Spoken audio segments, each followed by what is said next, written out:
exercise is going to be prone dragon breaths. So you're going to be laying face down. You're going to rest your forehead right on your hands. And as you inhale, you're going to think about filling the rib cage with air. Okay, so you're going to think about expanding through the rib cage as you take an inhale, as you breathe in. And then as you exhale, you're going to think about kind of gently bringing the rib cage together. It looks like this.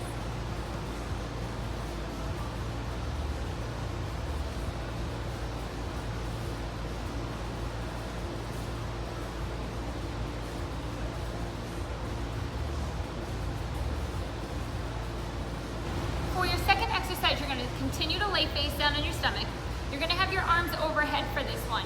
You're going to reach one arm a little bit further than the other, and at the same time, you're going to reach the opposite leg long. So you're trying to lengthen your body, you're going to reach the opposite arm and leg, and then you're going to completely release and relax. And then you're going to do the other side. You're going to reach the opposite arm longer and reach the opposite leg. So it looks like this.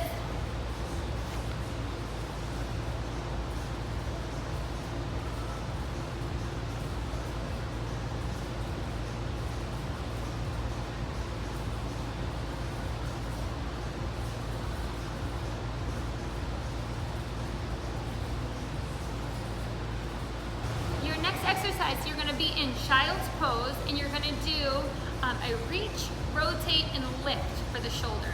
Okay, so we're working on your shoulder mobility here. You're going to have a nice big stretch through the lats and all down your side body, and it looks like this. Get set in child's pose. If you need to put a pad between your glutes and your heels, you could do that if you can't sit all the way back. So you're going to let your forehead rest down. Relax the arms to start. From here, I'm going to take one arm and I'm going to reach it further forward, rotate, thumbs up, and then lift. And then release and repeat on the other side.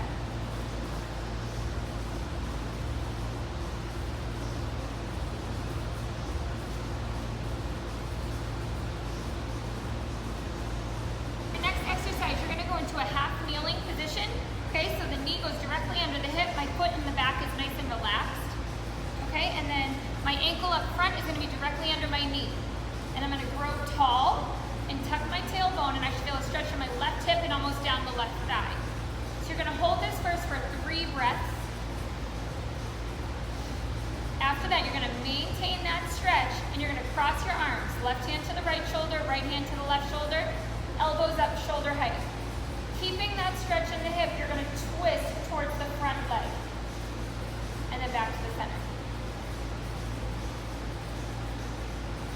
Okay, so you're twisting from your waist, but you're keeping the hip stable. So I feel that stretch the entire time, and I twist towards the front leg.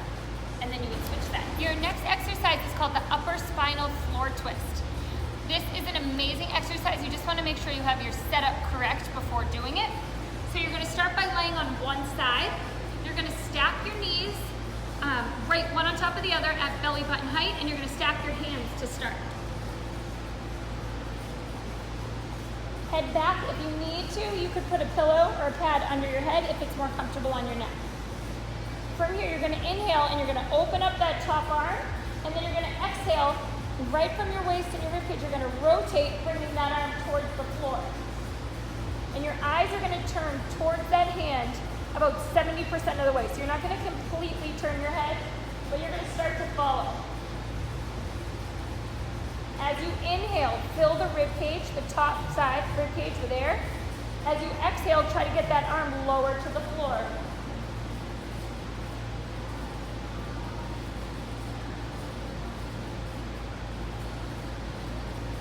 The most important part here too is you want to make sure the knees stay stacked.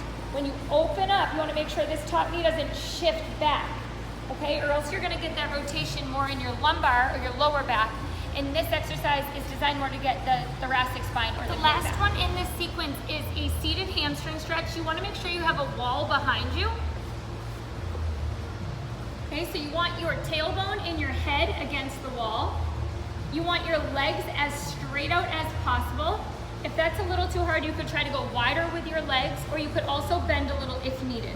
But you want to try to have them as straight as possible. Get nice and close. You're going to put your hands on your thighs, palms up. Shoulders pull back, head stays on the wall. You're going to pull the toes back and squeeze the tops of the thighs to enhance the stretch in your hamstrings. And you're going to hold that stretch for the desired amount of time. like this. Okay? Sitting tall, not flaring your back off the wall, keeping the rib cage connected, keeping the quads tight, keeping the head on the wall, palms up.